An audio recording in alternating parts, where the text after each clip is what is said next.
الحمد للہ رب العالمین الصلاۃ والسلام علی خاتم النبیین وعلی آلہ وصحبہ اجمعین اما بعد فاعوذ باللہ من الشیطان الرجیم بسم اللہ الرحمن الرحیم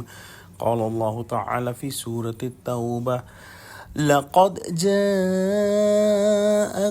رسول من انفسکم عزیز علیہ ما عنتم تم حریص علیکم بالمؤمنین رؤوف الرحیم۔ ترجمہ: لوگوں، تمہارے پاس تم ہی میں سے ایک پیغمبر آئے ہیں، تمہاری تکلیف ان کو گراں معلوم ہوتی ہے اور تمہاری بھلائی کے خواہش مند ہیں، اور مومنوں پر نہایت شفقت کرنے والے اور مہربان ہیں۔ یعنی اے لوگوں، تم سب کے پاس جو نبی صلی اللہ علیہ وآلہ وسلم آئے ہیں وہ تم ہی میں سے ہیں، گویا وہ کوئی اجنبی نہیں ہیں، تم ان کو جانتے ہو، ان کے حسب و نسب، اخلاق و اطوار اور دیانت اور امانت سے تم خوب واقف ہو۔ لہذا جو لوگ آپ صلی اللہ علیہ وآلہ وسلم سے واقف رہے ساری زندگی، ان کے لیے یہ کچھ مشکل نہیں تھا کہ یہ شخص صلی اللہ علیہ وآلہ وسلم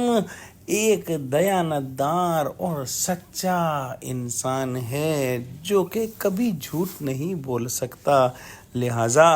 ان کے لیے آپ صلی اللہ علیہ وآلہ وسلم پر ایمان لانا ایک فطری جو ہے وہ چیز تھی۔ آپ صلی اللہ علیہ وآلہ وسلم اپنی امت سے سخت محبت فرماتے تھے، جس چیز سے امت کو سختی یا تکلیف پہنچی وہ آپ صلی اللہ علیہ وآلہ وسلم پر بھاری گزرتی۔ ہر ممکن طریقے سے آپ صلی اللہ علیہ وآلہ وسلم یہی چاہتے تھے کہ امت پر آسانی ہو اور دنیاوی اور اخروی عذاب سے امت محفوظ رہیں، اس لیے جو دین آپ لائے وہ بھی سہل اور نرم ہے، اور یہی نصیحت آپ لوگوں کو بھی فرماتے تھے کہ آسانی کرو،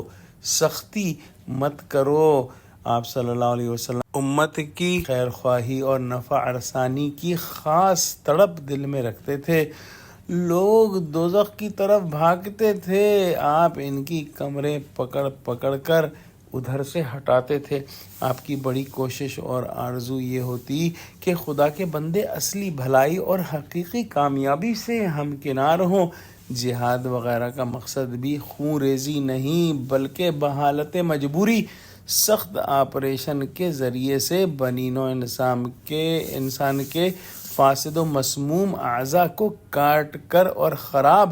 جراثیم کو تباہ کر کے امت کے مزاج عمومی کو صحت و اعتدال پر رکھنا تھا، جیسا کہ ایک سرجن جو ہے وہ جسم کے کسی حصے سے جو ہے وہ کینسر کو کاٹ کے نکال پھینکتا ہے۔ جب آپ صلی اللہ علیہ وآلہ وسلم تمام جہان کے اس قدر خیر خواہ ہیں تو خاص ایمانداروں کے حال پر ظاہر ہے کس قدر شفیق اور مہربان ہوں گے۔ دعا کرتے ہیں کہ اللہ سبحانہ وتعالی